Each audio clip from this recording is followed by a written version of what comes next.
Good afternoon and welcome to the latest rounds of the Network Platform for Health Economists. My name is Chris McCabe. I'm the Chief Executive of the Institute of Health Economics here in Alberta, and we help organise these rounds. And it is my pleasure, genuine pleasure, to welcome Dr. Dean Regier from Vancouver and the Canadian Centre for Applied Research in Cancer Control, as well as the School of Population and Public Health at UBC. Dean is one of the leading exponents of discrete choice experiment actually in the Western world in health. He's one of the leading methodologists doing some fantastic work with his co-authors here. And really pushing the boundaries, and I'm looking forward to a truly educational hour to have my understanding of best practice in this space enriched. So I'll get out of the way and hand over to Dean, and thank you very much for joining us. Thank you, Chris, and thank you for the invite. I truly appreciate it. And so this talk, I don't know about best practices. This is a kind of investigation in how we can improve our estimates, our utility estimates using this thing called discrete choice experiment. I'll get into that in a moment. But first, I'd like to acknowledge Verity Watson and Jonathan Siksick. So Verity's from the Health Economic Research Unit at the University of Aberdeen in Scotland, and Jonathan is in Paris. And this work really came out of some conversations that we had at UBC, funded by something called the Peter Wall Institute for Advanced Studies. And I want to give them a shout out because we don't really ever get space just to talk about theory stuff and how we can use theory to improve estimates. And so like just having that space, and it was like 3 weeks of just having space to think through this. And so this is the result. This paper is the result of that discussion between Verity and I, and then John was happily John was one of the drivers in terms of like pushing us to create it and actually claim a framework. So that's what I'm going to talk a little bit about is deliberative thinking in discrete choice experiments, both like how we can theoretically look at it and how that theory may be realized or not in applied research. So we are mostly familiar with the whole reason for this space in terms of understanding preference-based utility is that in the context of resource allocation decisions, at least when you take an economics perspective, preference-based utility is needed to understand benefit. Okay? At least in a theoretical kind of framework. And so when we talk about preferences, we're talking about preferences as realized through choice, and then we can create a behavior model to estimate this thing that we call utility. And typically in the economic framework, we're interested in revealed preference. So choices that are actually made by individuals in markets. Okay, and that's great because we actually observe what they do, and then we can take that qualitative. So it's observed like I choose this, and we can take that qualitative response and put it into what we call a behavior model to get quantitative estimates of utility. Now that's problematic in, of course, healthcare because we don't really observe people's choices in efficient markets. Okay, so we don't have this thing called revealed preference, and even if we did, do they mean much? Okay, and I think Arrow kind of stated it quite nicely: asymmetry of information, etc. And that revealed preference may not be a great thing in the context of healthcare goods. And of course, the environment has the same problem. So what we might do instead of looking at revealed preferences is we get stated preferences. The whole idea of stated preferences is that we create or simulate a market and observe what people say they will do. Okay, and one way to do that is through this thing called discrete choice experiments. Now, DCEs, when we talk about DCEs, we usually say they're a value, attribute-based measure of value, okay? And so with DCEs, we use experimental design theory to create this market, okay?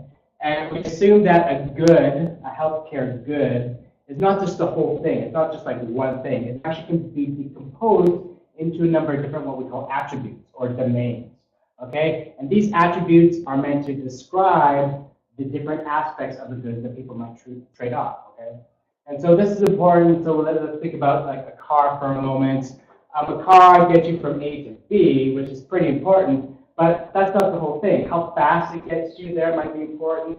Whether there's leather seats or cloth seats might be important to individuals, right? And so we can say that, whether it's a 4-cylinder or a 6-cylinder, this is my Alberta pitch because, whether it's a 4 or 6-cylinder might be an attribute of that car, okay? Whether it's leather or cloth seats is an attribute of that car. Okay, and people might have different values, preference-based values for those attributes, okay? And so what we do using experimental design theory is we simulate this market that looks at different attributes and their levels, and then we say, okay, what's your choice? And it's kind of fun because this framework was proven by a guy named Daniel McFadden, saying that actually this is consistent when we observe choices in this way, and we use something called, he originally proved it with a conditional or multinomial logit, and it's been proven in other situations since, that when we assume a conditional logit model, and we do the qualitative choice, and we assume that those attributes affect choice, that it's consistent with the microeconomic notion of utility.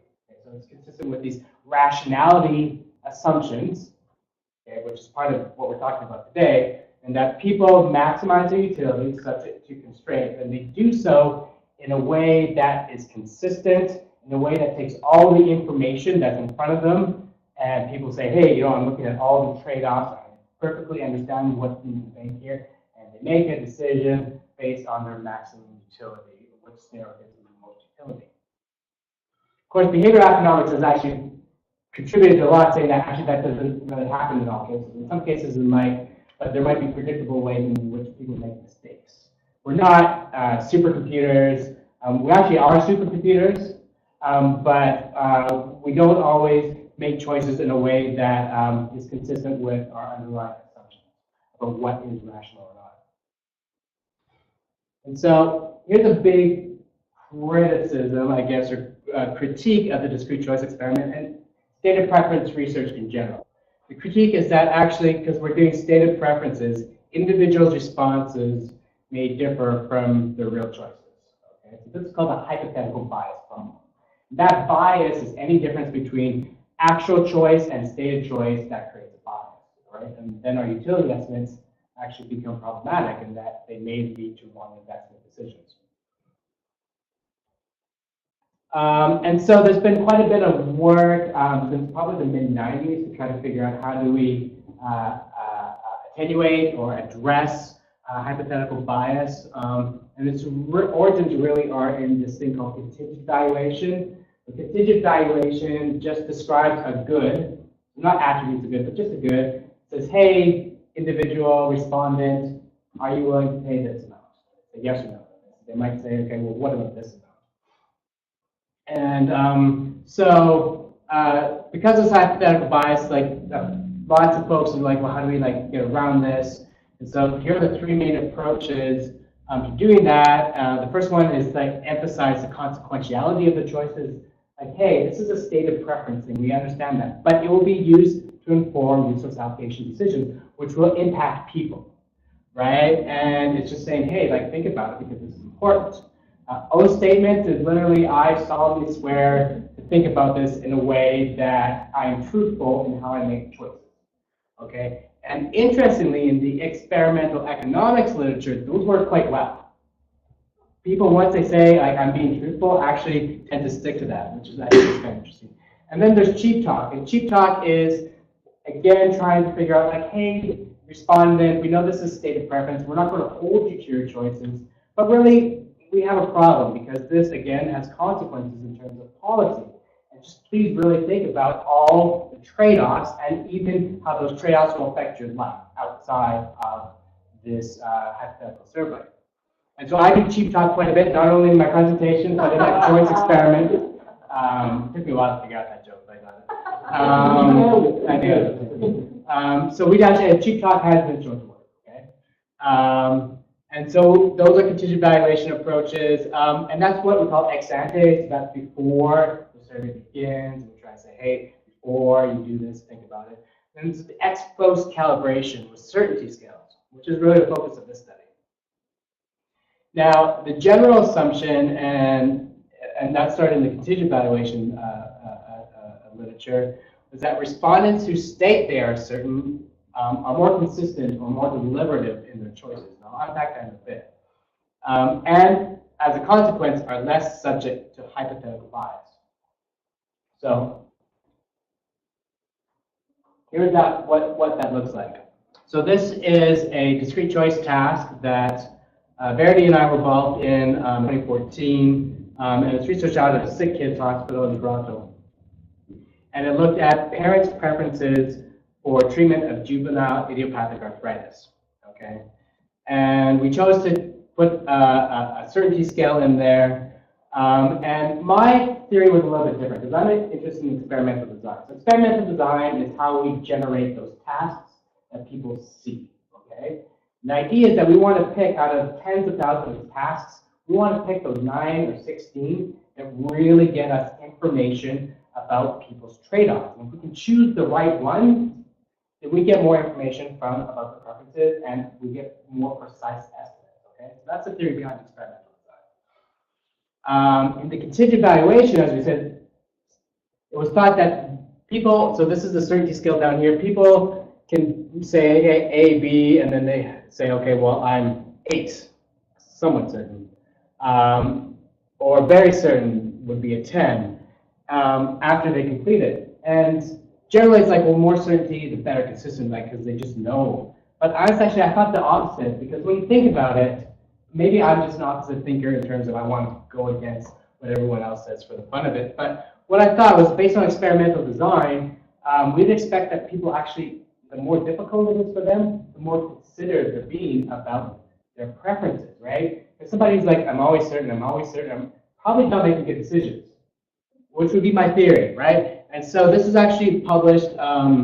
It took a while to get people on our side, but published in a journal called Journal of Behavioral and Experimental Economics in 2014. And what I found was that when I reweighted the sample in favor of more uncertain responses, I was able to get more precise estimates.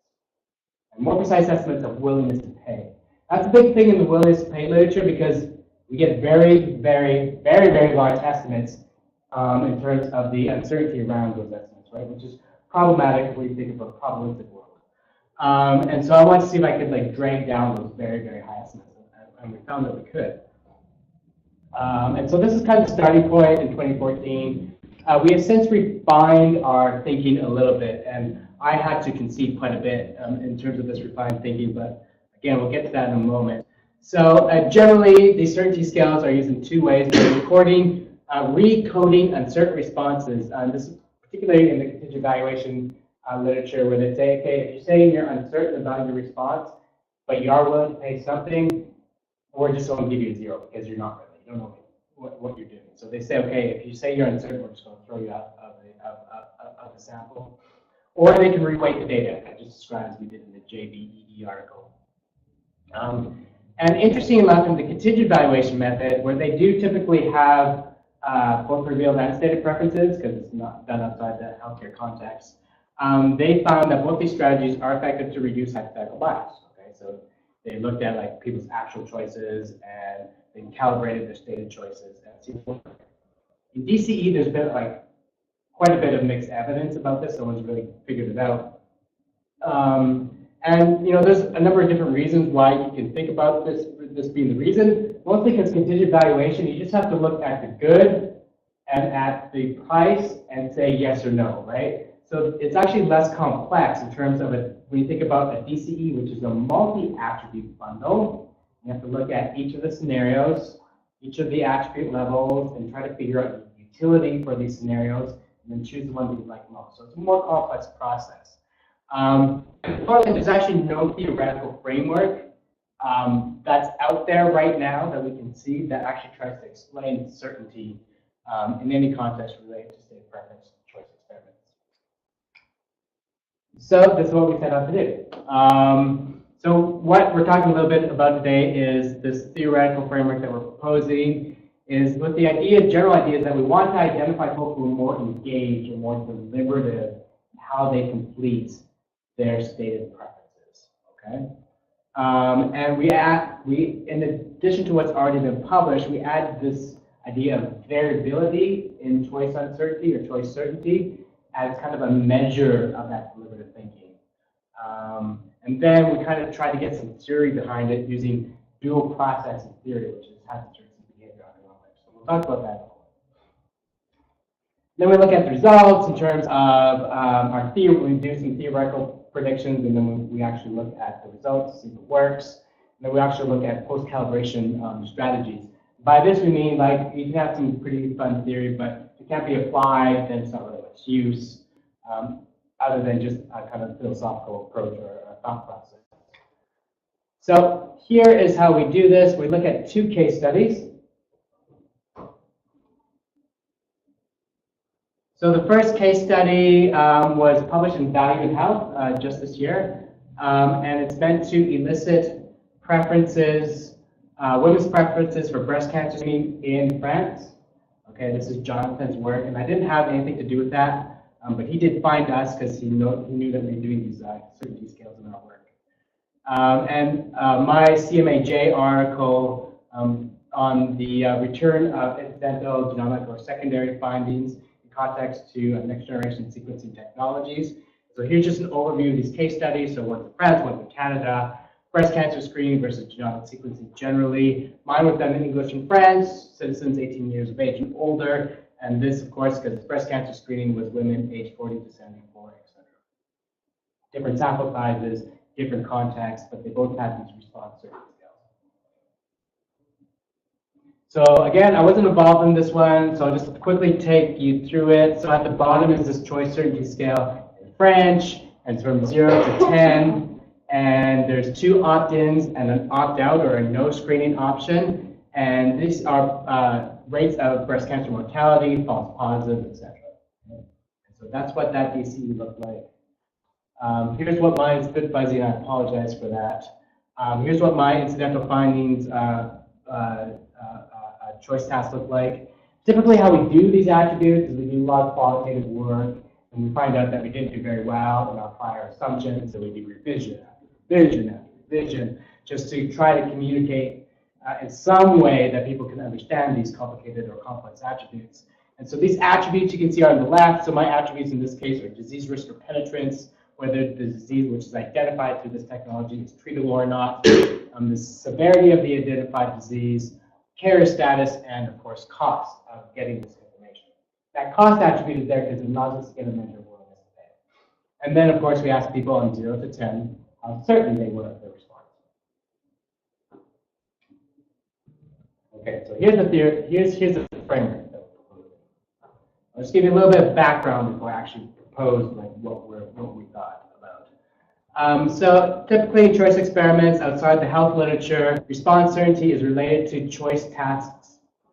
Everybody uses this word complexity. I mean, it's like it's the buzzword now. It's kind of like precision medicine or precision health. Like everyone loves complexity, complexity, complexity. So I'm just going to unpack that a little bit. It's like how hard the thing is to complete, how difficult it is to understand the attributes, and so there are different ways to kind of get at complexity in choice experiments in terms of these tasks that we make people go through. And so one of the ways that I looked at this in that Journal of Behavioral Economics article was that I figured that task complexity is proxied by the utility difference between alternatives. Okay, just to talk about that for a moment, is that we have 2 alternatives, okay? And these alternatives can be very far away in terms of the utility they provide. So one might be very dominant in terms of like just a natural choice. Yeah, no question, I'll choose that alternative. Or they can be more together in terms of utility. So like it's like whether I choose A or B is really difficult. And as we come towards this utility balance, it's called, in these choice scenarios, alternatives, that's when things become really difficult. People really have to consider the trade-offs. And so what I did using kind of an eloquent Bayesian formula is that I was able to use something called the mixed loaded model and put it through this Bayesian formula to get individual level estimates.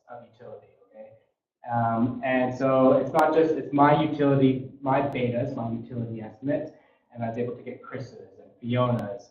And then I ran this through the experiment and I correlated that with the choice certainty, okay? And so I looked at, okay, what's the predicted, what deemed utility estimates for this choice task? And then I looked at, well, if these utility estimates are closer together, so I used the entropy index, if these are closer together, what we found is that as this entropy index or these utility balances were more balanced, people said they were uncertain of the choice, okay, which was kind of a nice finding, and actually provides like a basis for us to move forward. And here's like the key, or the hinge, the pin that holds all this together, is that the idea that is because like task complexity should vary in the choice experiment, right? And so that's because the choice task, which is a stimuli for a choice, they should be further or closer together depending on the individual's utility, okay? And so what we're able to say is that actually choice task complexity and how it varies in terms of certainty, those should be the gauge respondents, okay? And so that's kind of the basis for it. And when we think moving beyond experimental design, that's all good. What does the behavioral economic side of things, how might they tackle the problem? And of course, we're influenced, as everybody is in behavioral economics, by bounded rationality, which is Herbert Simon, who actually was pretty eloquent in terms of how he kind of noodled through this problem. He suggested that the choices that people make, whether it's revealed or stated, is influenced by the task environment and what he called an information processing architecture. Okay? And so the task environment is like supermarket, or you're in front of a computer, right? So that's a task environment, okay? And also like how difficult those choices are. That's an environment under which that choice is made. That the information processing architecture, he suggested, can be combined by thought process that through memory and previous experiences, and that will influence our utility, and also like for the here and now, people making quick, intuitive thoughts. Okay, and what he suggested was that actually people experience computational limitations when they make these decisions. Okay, and that gives rise to heuristics. Again, heuristics is another one of these words that everybody uses.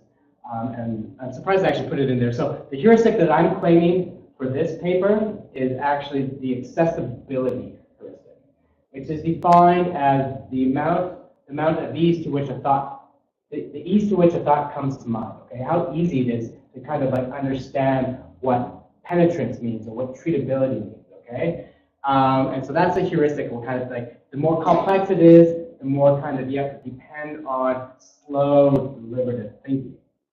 Of course, the individuals who popularized this and won Nobel Prizes for this is Daniel Kahneman, and he kind of looks at this information processing architecture, and he derives these kind of in two systems. What's called System 1 and System 2. He didn't come up with this, by the way. It's been there forever, but he kind of made it famous. And so System 1 thinking is like quick, intuitive thoughts. Okay, and that's okay. I mean, some of that is absolutely necessary, because if we were too deliberative in all our choices, it would be information overload every time we make a decision. But there's also System 2 thinking, which is more deliberative, more slow. You have to take a little bit more time to figure out your real values for these things, okay? And generally, System 2 is thought to be more amenable to rational choices in terms of microeconomic utility theory. And so again, as I alluded to, the idea is that these System 2 responders experience task complexity, right? And that affects, of course, choice certainty. So here are the general assumptions, we'll call them hypotheses for lack of a better word, that engaged respondents should be on average sufficiently certain of their choices, which is like how I had to acquiesce on this, because I figure like the more uncertain you are, it should be okay, but I had to acquiesce that in fact, like sometimes if you're really uncertain about your choice, you just don't know what's going on, and you might actually not be providing really good, sufficiently rational responses. So the rationale is that more certain respondents offer more consistent choices, and we'll empirically look at that. And another hypothesis, and this is kind of like the one that I had was most have a higher affinity to. And discrete choice experiment, only individuals with sufficient certainty variability use deliberative decision making. With the corollary that if respondents who are constantly certain, so there's no variability in their choice certainty, and they're always like super certain, those are the people who are giving us probably some of the worst answers. Okay? And so the whole idea is to try to test these hypotheses. And this is our framework, and we've come up with 6 categories that combine mean choice certainty with the variability within each individual of their choice certainty. Okay, and so we've called these people constantly uncertain, variably uncertain. So the constantly is that they actually don't have a lot of variability in their standard deviation. So their standard deviation is actually akin to the mean. So it's kind of like everybody else. And if they're below or above that, they are. So if they are variably uncertain, they're above the mean standard deviation. And of course, if they're below it, they're or equal to it. They have more constants in their variability. And then we looked at whether they're hesitant or not, which was defined as between 6 and 8 on that choice certainty scale. And then those people who are more certain are above 8. Okay. And then we kind of mapped out our assumptions, and we did these assumptions before we did the analysis, that those who are uncertain typically give us better or more engaged in deliberative thinking and give us better data quality. And of course, the highest would be the variably certain folks that are fairly certain about the choices, but are quite variable in that certainty. And so I'm just going to talk about how we look at that. So here's how, in terms of just descriptive characteristics, things panned out. And actually, remarkably, between our case studies, the distribution was interestingly almost the same. I didn't do the formal test of it, but it's just I was actually kind of surprised. 2 very different settings, and our categories kind of mapped out. Interestingly, almost the same. So here's how we're going to test out these theories. Okay. So and you're going to have to bear with me because we have 5 theoretical concepts, and we need to do a lot of analysis to get through this. And so if I run out of time, please tell me. 15 minutes for questions. So here's our few conjectures. So we looked at decision heuristics, monotonicity, considered choices, logical consistency, and choice consistency. And so heuristics, again, is the accessibility heuristic. The data quality indicators are serial non-trading behavior. And what this looks like in a choice experiment is somebody, if we have 3 scenarios, somebody always picks the first scenario. Scenario A, scenario A, scenario A. So they're not clearly they're not trading. Serial non-demanding is somebody always opt out. So no matter how the other scenarios fall out, somebody says, I don't want it, I don't want it, I'm not in the market, I don't want it. Nothing you can do can actually entice them to come into the market. Okay? That's called serial non-demanding. Monotonicity is this economic term that just means do people prefer more or less. So if an alternative is clearly better than the other, then they should choose that clearly better alternative. So that's how monotonicity is tested. So with the ability to select a dominant alternative or scenario. Considered choices is measured in terms of median response time and percentage of speeders. Okay, so the general idea is that the longer that people take to complete these surveys, the better the information they're giving us. Consistency just means what percentage of the parameters are in line with our a priori expectations about their signs. And choice consistency is going to use something called and I'll pack this later down the road, error variance, and use something called the Hare-Stokastic multinomial logic model. And I'll tell you what error variance is in a moment, because there's a lot of moving parts here. I want you to be able to follow me somewhat. So let's look at conjecture number 1, which is the accessibility heuristic and serial non-demanding and serial non-traders. So I'll just briefly go through it. And so we have case study 1 and case study 2, and we have our certainty groups on the left, and we use something called the chi-square test of independence to try to figure out if these categories there's more people in these categories than arise by chance. Okay, and so what we found is that there are more serial non-traders in the constantly certain group, in the constantly hesitant group, and the constantly certain group. Or the constantly, yeah. So basically, this idea of certainty and how the standard deviation has actually indicated that people are more likely to be serial non-traders and serial non-demanders if they're more constant.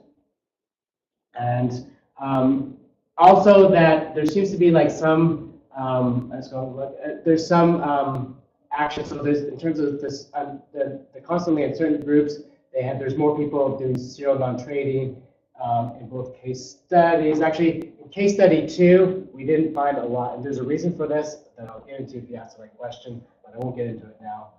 For serial non-demanding, again, those people who are constantly certain are more likely to demonstrate serial non-demanding behavior. Those people who are constantly uncertain, again, are more likely to experience this.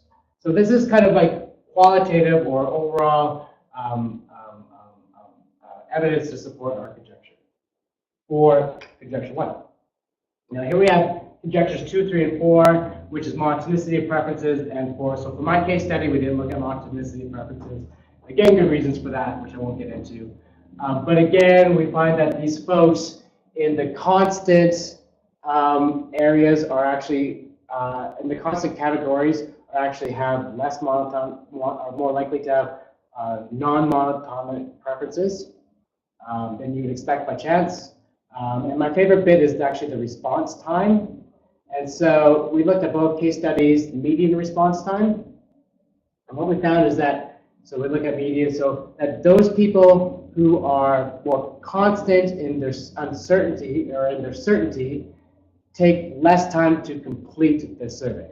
Okay, so they are speeding through the survey. They're taking less time to do the choice tasks.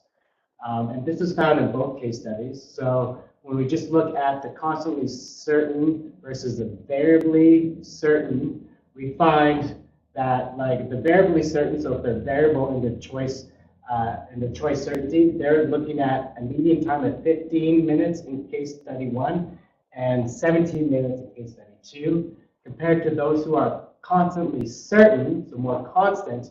Those folks are actually 13, 14 minutes in both studies. Okay, so I thought that was pretty interesting in terms of the fact that actually this is a pretty strong indicator that these people are speeding through the surveys. And so again, we find some, conjectures. We're mapping people into these different categories. And we're finding some empirical support for this. Okay, and so here we have what we're calling choice consistency. And so the general idea is this. So this is the whole error variance thing, or the scale parameter. And so in utility theory, my 5 utils doesn't mean anything. That 5 doesn't mean anything. It's only in context to moving from 5 to 6 that it means something. Okay, 5 doesn't mean anything. In fact, my 5 might be different from Chris's 5, from Mike's 5, right? In fact, Chris's 10 might be the same as my 5, right? And this is called the scale parameter. The other kind of example I like to show, so for example, if you know Chris McCabe at all, this super difficult marker, right? He's kind of grumpy, and so my 9 out of 10 is more like his 6 out of 10, right? So he marks really hard. I'm a more benevolent marker, dictator, what have you. But that doesn't mean but that the distribution of averages will probably be the same, but I'm just a lot more, my scale, I have a different internal scale than Chris does, right? And this is the same thing in utility theory, okay? And so the idea with scale, as it expressed itself, and McFadden proved this in 74 and 78, is that the scale can't be disentangled from the beta estimate of utility, but it can be accounted for. Okay, so we can actually measure through some pretty interesting, actually, well, it's called the Hare-Stadistic multinomial model, is that we can actually model the scale parameter. And what McFadden proved is that the higher the scale, there's an inverse relationship between scale and error variance. Okay? So the higher the scale, the less the error variance is. What error variance tells us is the degree to which people are kind of like non-precise in giving us information about the utility parameters. So the higher the variance, the more noisy the data they are giving us is, okay? Okay, so here we have, and I haven't shown you the utility parameters yet. You have to model those, but I'm not going to look at those. I'm just looking at the scales, and this is what's on this table, okay? And so for the constantly uncertain group, we have this negative estimate of 0.233, okay? And so this is the scale parameter. So decrease in scale parameter, increases error variance, which gives us more noisy answers, okay? So, and this is for those people who are constant, in this case, constantly uncertain. If we go kind of higher up, those constant, and this made my heart sing when we saw this, the constantly certain folks, again, have this negative estimate, right? So they are giving us pretty noisy information about their estimates. And the variably certain, they have a positive scale parameter, which means that they have a decreased error variance, which are giving us more precise parameters about their utility estimates. Okay, and so that's for the first model. This is for case study 1. And so just by the way, so 1 star is statistically significant at the 10% level, 3 stars at 0.001 level. And then we decide, okay, well, let's look at other models that look at mean certainty and the standard deviation of uncertainty. For case study 1, the higher the standard deviation, the higher the scale parameter, the decrease in error variance. So that actually helps us in terms of our overall story again. And when we interact certainty and the standard deviation, again, we get this positive scale parameter. So for case study 2, we find generally the same thing, although the signal isn't as strong. And there, again, this is actually kind of like the an ongoing thing through some of the empirical work that we did. And yeah, ask me the question, I'll tell you why, but I won't get into it right now. So we found some support in case study 2, the genomic DCE, where we find that those who are variably hesitant have a positive scale, which is good, and in line with our prior. Those who are constantly certain, again, have this negative scale parameter, more noisier data. And again, mean certainty, and this was statistically significant at the 5% level. So the higher the mean certainty, the more noisy data they gave us, which is great because that's in line with my prior. And then again, we have the standard deviation and this interaction between the two. So the whole point here is just to say we actually used a pretty cool model, I think, that looked at the scale parameters and how noisy people are in terms of the information they gave us, and found support that variability or that choice, that variability and choice certainty gives us, those people give us better answers. And also, interestingly enough, the more certain folks are, it's probably likely that they're not giving us as good information about their preference parameters. Okay, so we're almost in the empirical part, I promise. Thank you for bearing with me. Now we're into the calibrations. Again, the whole idea of calibrations is that we want to make this available to applied researchers to help kind of move things forward in terms of this hypothetical bias. And so there's different ways to do this. What we're looking at is we're looking at both willingness to accept and willingness to pay metrics. We're looking at the precision, so the standard errors around the point estimates, and also the accuracy in terms of hypothetical bias. Again, the problem is we can't really say if it's hypothetical bias or not because we don't observe people's real choices. But the general positive is just not us, it's most people. In fact, everybody says that stated preferences over are subject to hypothetical bias, and that relation is shown as positive. People overstate their willingness to pay, for example. Okay, and so the idea is that if we can decrease the willingness to pay estimates, we get more plausible estimates of wealth there. Okay. Again, we can't prove this. We don't have to do a preference data for this. So we do this through reweighting our models. Okay, so this number 1 here is saying that everybody's given the same weight. And model 2 is that we weight people based on their average certainty estimate. estimate throughout the 16 or 8 choice tasks. And then, of course, we looked at the standard deviation of certainty and this interaction. And how we do this in terms of practical is that it's actually fairly easy. So the SLL is a simulated likelihood function because we're using a mixed logit model here. And so we look at the likelihood function, and essentially what we say is that using these weights, we will give these individuals more or less influence on the parameter estimate, on the likelihood function, okay? So the idea is that, okay, so if we like kind of bias the result to a certain group, in terms of like, instead of 10 equal 1, we give them 1.5, for example, what happens to our estimates, okay? What do we see, okay? Of course, we have to normalize these weights because, you know, our standard errors are based on n of 1200 or n of 800, so we can't actually change our weights to actually bias the results in our favor for our hypothesis, so we have to normalize these weights, which is straightforward and can be done in this data. This data can do it automatically. As long as you identify what the weighting function is. So here's what we found. So this is case study 1, and it gives us the most striking results, okay? And so this is just in the domain of willingness to accept. And so what we have here is willingness to accept a false positive for a percentage of 1% decrease in breast cancer mortality. Okay, so that's what these estimates tell you. And similar for overdiagnosis, travel time, and number of tests. And so the reference, of course, is just giving everybody a weight of 1, which is typically what we do in applied analysis. The second one was we weighted in favor of folks who are more certain. And what we found here is that actually the estimates increased. So you have essentially higher estimates, so more bias, we would argue. And also the standard error around those estimates increased. Probably not surprisingly. Okay? For like a couple of standard errors were decreased, but on average, it wasn't a very good approach. And here's where I was like kind of shocked a bit.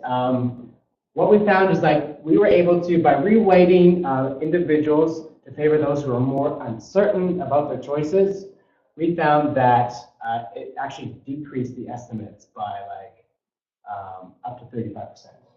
Okay? And also, we had a similar decrease in the precision around those estimates. Okay, yeah, perfect. And found the same results when we did this interaction. Actually, it's quite a striking finding, and there's reasons for this in this specific survey that, again, I won't get into now, but I think there's reasons why we're seeing that large effect here. So here's case study 2. Similarly, for the model number 2, it seemed to increase the estimates, increase the bias. For model 3, what we found, these are willingness to pay estimates, not willingness to accept, that's a typo. So these are willingness to pay estimates. We found that mostly the willingness to pay decreased by up to 12%, and also the standard errors around those estimates have decreased, except for one of the levels, which actually increased. Okay. And similarly, we had less success when we looked at that interaction between mean certainty and the standard deviation around people's mean certainty. So I think this is partial support for our calibration models. I think we can do a lot better in terms of trying to mitigate bias, hypothetical bias. So we are out of conclusions, and it's just in time because I'd like to allow for some questions. So there's a lot of information to go through. I don't deny that. It was like a whirlwind tour of like theory. But here's kind of like the take-home message. So we've kind of like looked at frameworks and developed the frameworks to kind of understand individuals or respondents' certainty in context to state of preference choice experiments. We have found, and I think pretty well found, that respondents who are always certain of their choices are more likely to use the accessibility heuristic, and that the choices are less consistent, okay? And that consistency, again, was proven in this heuristic multinomial logit model. And we find some support to say that reweighting respondents to favor those with higher certain variability actually improve the estimate. So I don't think that's the whole story. I think that major bit of future research, if we are to go along this line in terms of investigation, is like how can we refine those weights without reweighting a formula to actually get to be more consistent around decreasing hypothetical bias. Some of the strengths, we rely a lot on behavioral economics and experimental design. We have two fairly different settings, and they're fairly consistent across the settings. But our calibration, which should be a strength, I think it's weakness, but it's a strength in terms of it can be fairly straightforward to reweight the likelihood function based on what we propose. Of course, we don't have revealed preference data. The approach does work better in the French setting rather than the Canadian setting, and I think that the calibration strategy is a bit too simple. So with that, I will leave it, and hopefully there are some questions to follow up.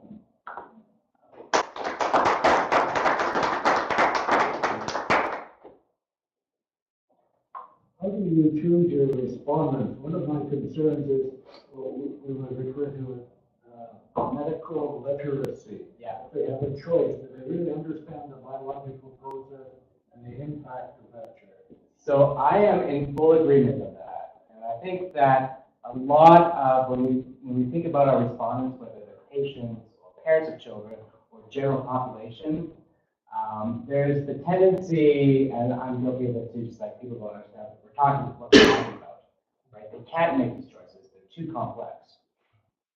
I think it's incumbent on us a little bit to improve some of that literacy. I don't think we can do it fully in terms of how a clinician would understand it or how even a statistician would understand it. I think that we can help people better understand the choices that they are facing. But you're absolutely right in that not all respondents will be able to understand the choice that is in front of them. That's kind of a bit of the motivation behind this work.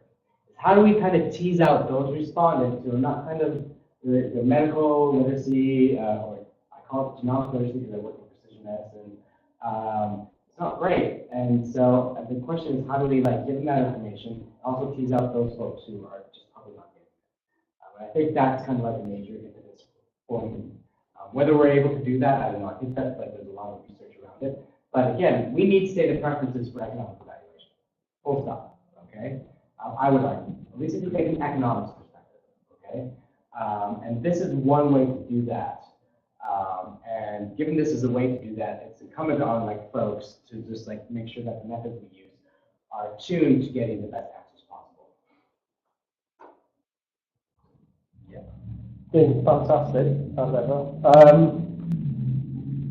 I'm thinking the question here is really, am I understanding what you've done, I guess? Sure. Yeah. So task complexity is really very important here, because that determines the ability to actually get a signal about their certainty and the constancy or inconsistency of their certainty. The more the choice scenarios are closely aligned for levels on attributes, more challenging it is, and therefore the more uncertainty we expect. Does your analysis take account of any variability in respondents' opportunity to express their true certainty and variability, given the scope for expressing it conditional upon the choice sets that you put in front of them? Or are you confident that actually there was even task complexity for all respondents, and therefore what you're observing is not an artifact of variation in task complexity? I think I actually haven't thought about that before. I think, that's hard to, I have to think about that. I don't know if I know the answer to that. I think it's fantastic, but I wonder whether some of the variation between case study 1 and case study 2 might actually do with the capacity of those two experiments to get you a signal. So this is the question I would hope was asked. Okay, so the short answer is okay, so I've done 15 or 20 of these. I've lost count in terms of choice experiments. The process that I go through is so I use cheap talk. Again, not only my presentation, I set up my experimental design in a way that actually promotes utility balance, but not totally. And the process is actually pretty complete in terms of qualitative, and then I think alouds. And it's really important to me. And so for this specific survey, it was super complex, because this is returning something called secondary or incidental finding. And you add in genomic technologies, and people are I don't understand. And so I created a video. to introduce a concept, to better engage, improve their literacy, okay? And so my idea about like the artifact about the survey itself versus the individual is that there's probably the bit, like this is the task environment bit, and the survey, the environment of what the survey is done. I think that probably John's survey didn't have a lot of the literacy components to it, and did differentially engage individuals, whereas like I spent a lot of money just trying to change it. So I think it is an artifact to some degree of the study design. And so that's interesting, but in the real world we'll have that, right? In the real world there's very different people in terms of like how they approach experiments. So I think that we can try to mitigate some of the problems in study design through these calibrations. My concern now is about if you choose to exclude people's values, because of their responses or their performance on who you rate them, then what's the social legitimacy of that? If actually it may be a complete artifact of study design. So I think we have to have a very high standard for excluding values from any 100%. So I totally agree with that. And this is actually, there's papers that say, so what people do actually in time trade-off, standard gamble and DCE, they throw people out of the sample. It's wrong, right? It's bad. It's actually bad practice from my perspective. In fact, random utility is sufficient, or the theory is sufficient enough that we can actually incorporate these and not bias our results. But in terms of social legitimacy of reweighting people, that's not part of the study, but I think it is an important question. I was going to ask a similar question. So, are there some principles that you adopt when you're doing the reweighting? Just to build on the question of legitimacy, so whoever gets to choose those weights gets to choose the final results. So I mean, so the final results, so what I didn't really talk about it, so we look at AIC, AKK information, Bayesian information criteria, and pseudo squared. And what we found is that when we had less hypothetical bias, we actually improved those criteria. So in terms of like a model choosing approach, it was consistent with the best model as measured by this. So that's just the statistics of it, right? So that's how like a researcher, the applied researcher, might look at that. But in terms of, again, I have no legitimacy beyond that. I'm trying to find the best model. So by best, what is best? So the best model, according to me, according to my approach, the best model is the one that gives us the most information about the individual's preferences. And that's a precision, so it's actually a little bit both. So it's based on unbiased estimates that are precise. But what if in reality there is a lot of imprecision? So your best model is more precise. So you're biasing it. To those people who are more rational, I'm biasing toward.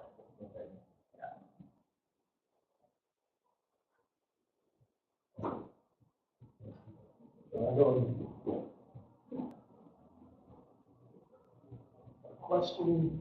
So, George Danso, thank you, George, for your question. And his question is, how do you balance choice complexity with welfare estimates? How do I balance choice complexity with welfare estimates? So I guess this is along the same lines. I don't. If I'm not answering this, please ask it again. So again, what I'm trying to say is that so we have choice complexity, and we can't get away from that. And I think that we have to acknowledge it exists, and we have to understand how that choice complexity affects people's responses. Okay, and so empirically, what we found is that the more complex choices are for some people, the better results we get, because they're more engaged in deliberative thinking. The more complex, unfortunately for some folks, means that they use, so it's just too hard for them, and it's what I call computational escape hatch. So they look at cost alone, or quality of life alone, or whatever, and that's all they look at. So they don't do trading on anything else. Okay, and so they use system one thinking, and they give us less precise estimates about, probably biased, I would suggest, estimates about their true, if they were actually in the situation, their true value for something. I don't know if that answers the question. Type any comment back, George, if you don't. You got any other questions in the room? Could you use that? You talked about using an entropy index. Yeah. Could you use your entropy index to see whether you've got a reasonably uniform exposure to task complexity? That's a good point. You know, because if that's kind of consistent, reasonably consistent, Yeah, I don't like that description. That's a good point. That would give you some insight as to whether there was an issue in that space. Yeah. I think that would be worth looking at. It is actually really worth looking at. Yeah. Yeah, absolutely. Okay, well, if we have no more questions from the people, oh, please. I just have a simple question based on my the 80% understanding of your presentation. That's a stellar pass of first exposure. So my question is about measuring certainty. Yeah. So you said that those who had, in the group that was variably certain had the least error. Yes. So we got the best results from those people. And I'm just thinking about the people who are, unvariably certain, so who were certain all the time, and we have a lot of error. But I'm just thinking about if I'm answering those questions and you're asking me, how certain are you? And I'm saying all the time, very certain, very certain, very certain.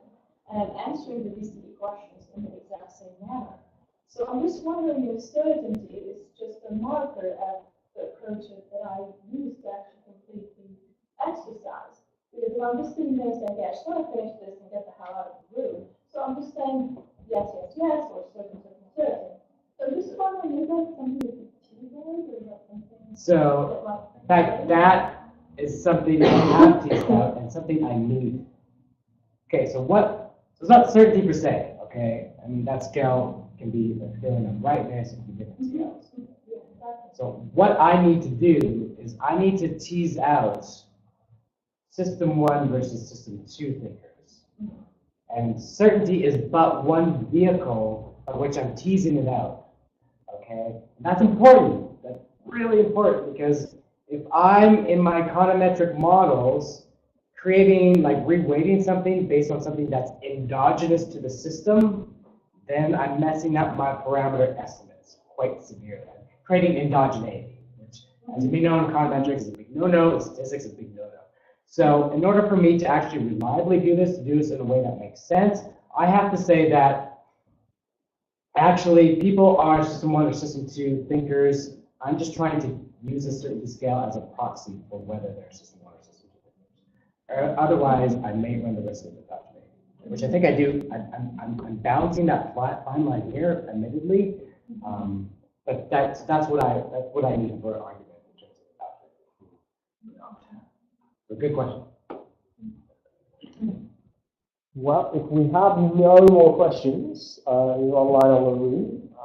Thank you. As ever, makes me think, fascinating. Can we just express our thanks one more time?